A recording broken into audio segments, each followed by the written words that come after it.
वही कह रहे बच्चे, समय को समझो, वाहियात बातों में नहीं जाओ, 3 बातें हमेशा याद रखो। तो सदगुरु बाप आया है पढ़ाने के लिए। तो आज सदगुरुवार की बहुत बहुत शुभकामनाएं सबको। आपको तो स्पेशल बताए शुभकामनाएं, क्योंकि बाबा ऐसे कमाल कर रहा है कि उनको सेवा उसको लेना है उनके द्वारा।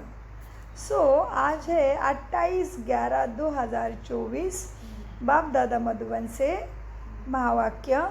मीठे बच्चे, तुम्हें एक बाप से ही सुनना और सुन कर के दूसरे को सुनाना है।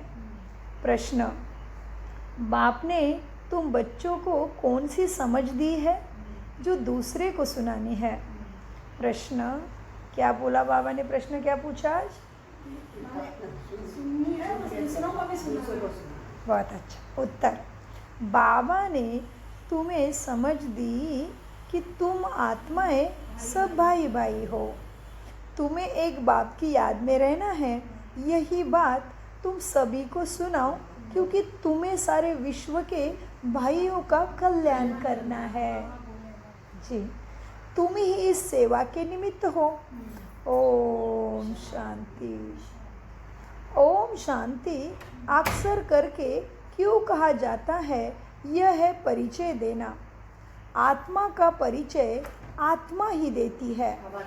बातचीत आत्मा ही करती है। बातचीत कौन करता है?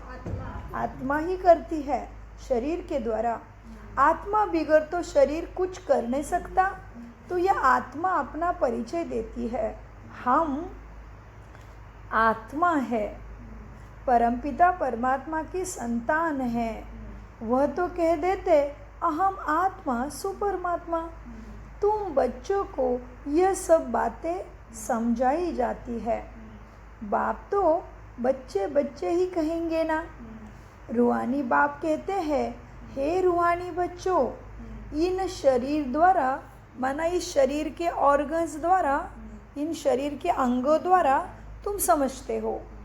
बाप समझाते हैं, पहले पहले है ज्ञान। क्या है पहले? ज्ञान। फिर है भक्ति। ऐसे नहीं कि पहले भक्ति पीछे ज्ञान, नहीं। पहले है ज्ञान का दिन और फिर भक्ति की रात शुरू होती है। फिर पीछे दिन कब आए? जब भक्ति का वैराग्य हो।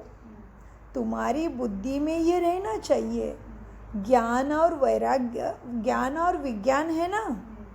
अभी तुम ज्ञान की पढ़ाई पढ़ते हो। फिर सतयुग त्रेता में तुमको ज्ञान की प्रारब्ध मिलती है। सतयुग त्रेता में क्या मिला? ज्ञान की। जी, ज्ञान का भाग्य कहो, प्रारब्ध कहो। तो फिर सतयुग त्रेता में तुमको ज्ञान का प्रारब्ध मिलता है। ज्ञान बाबा अभी देते हैं, जिसकी प्रारब्ध फिर सतयुग में मिलेगी। ये समझने की बातें हैं ना। अभी बाप तुमको ज्ञान देते, तुम जानते हो। हम फिर ज्ञान से परे विज्ञान अपने घर शांति धाम जाएंगे। उसको न ज्ञान है, उसको न ज्ञान न भक्ति कहेंगे। उसको कहा जाता है विज्ञान। ज्ञान से परे शांति धाम में चले जाते हैं। यह सब ज्ञान बुद्धि में तुम बच्चों को रखना है। बाप ज्ञान देते हैं, कहाँ के लिए? भविष्य। जी, भविष्य नई दुनिया के लिए ज्ञान देते हैं। तो ये बातें तुम्हें ज्ञान बुद्धि में रखना है। और मन कहाँ? मन याद में। मन मना भव, बुद्धि ज्ञान में। ज्ञान किसमें? बुद्धि में। मन किसमें? बाबा के पास, याद में। मन मना भव, ज्ञान बुद्धि में।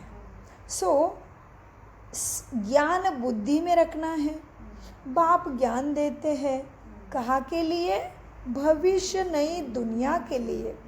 नई दुनिया में जाएंगे तो पहले अपने घर तो ज़रूर जाएंगे। मुक्ति धाम जाना है, फिर जीवन मुक्ति माना सुख धाम में आना है। कहाँ है सुख धाम? सतयुग। सुख वहाँ मिलने वाला है। पहले आत्मा चमचमता तारा मुक्ति में, कहाँ जाएगी? परम धाम। माना वो घर दिख रहा है, वो देखो, दोनों बाबा और मम्मा के बीच में है ना परम धाम का चित्र। आत्मा का डेरा है।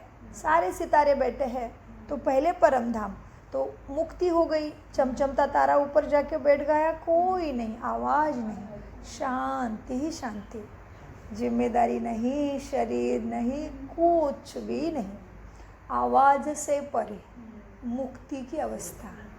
सो पहले जाएंगे मुक्ति धाम। बहुत अच्छा, पहले मुक्ति धाम में जाना है, जहाँ की आत्माएं रहवासी है, वहाँ तो ज़रूर जाएंगे ना।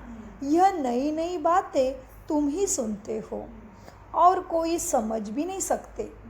तुम समझाते हो, हम आत्माएं स्पिरिचुअल फादर के स्पिरिचुअल बच्चे हैं। स्पिरिचुअल, सुप्रीम, रूहानी, आध्यात्म, स्पिरिचुअल फादर। तुम समझते हो, हम आत्माएं स्पिरिचुअल फादर के स्पिरिचुअल माना ईश्वरीय। तुम समझते हो, हम आत्माएं क्या है, स्पिरिचुअल फादर के स्पिरिचुअल बच्चे माना ईश्वर के ईश्वरीय बच्चे। रूहानी बच्चों को, रूहानी माना लाइट, रूह माना लाइट, प्रकाश, तो रूह माना आत्मा। रूहानी बच्चों को रूहानी ज़रूर बाप ही चाहिए ना, तभी तो रूहानियत समझाएंगे। रूहानी बच्चों को ज़रूर रूहानी बाप चाहिए, रूहानी बाप और रूहानी बच्चे। रूहानी बच्चों को, बच्चों का एक ही रूहानी बाप है, वो कौन? शिव बाबा। वह आकर नॉलेज देते हैं, वो ज्ञान का सागर है ना। बाप कैसे आते हैं वह भी समझाया है। कैसे आए बाप? ब्रह्मा के तन में जी। बाप कैसे आते हैं वह भी समझाया है। बाप कहते हैं, मुझे भी प्रकृति धारण करनी पड़ती है। अभी तुमको बाप से सुनना है और औरों को सुनाना है, सिवाय बाप के और कोई से सुनना नहीं है। बच्चे सुनकर फिर और भाइयों को सुनाते हैं, कुछ ना कुछ सुनते ज़रूर है। अपने को आत्मा समझो, बाप को याद करो, क्योंकि वही पतित पावन है ना। बुद्धि वहाँ चली जाती है, बच्चों को समझाने में समझ जाते हैं। बच्चों को समझाने से समझ जाते हैं, क्योंकि पहले तुम भी बेसमझ थे। भक्ति मार्ग में बेसमझाई से रावण के चंबे में आ गए। रावण के चंबे में आने से क्या करते हैं? कैसे छीछी बन जाते हैं। शराब पीने से क्या बन जाते हैं? शराबी गंदगी को और ही फैलाते हैं ना। अभी तुम बच्चों को बुद्धि में है ना कि बेहद के बाप से हमको वर्षा लेना है। बेहद का बाप क्यों? बेहद का क्यों कहा बाबा को? एक ही है अपना। और बेहद क्यों कहा? क्योंकि वो बेहद का इसलिए हो गया, वो तो जन्म मरण में आते नहीं और एक ही बार आते हैं। और धर्म सबसे ऊंचा है। और बेहद केवल भारत का नहीं है, सभी आत्माओं का पिता, प्रकृति का भी पिता। प्रकृति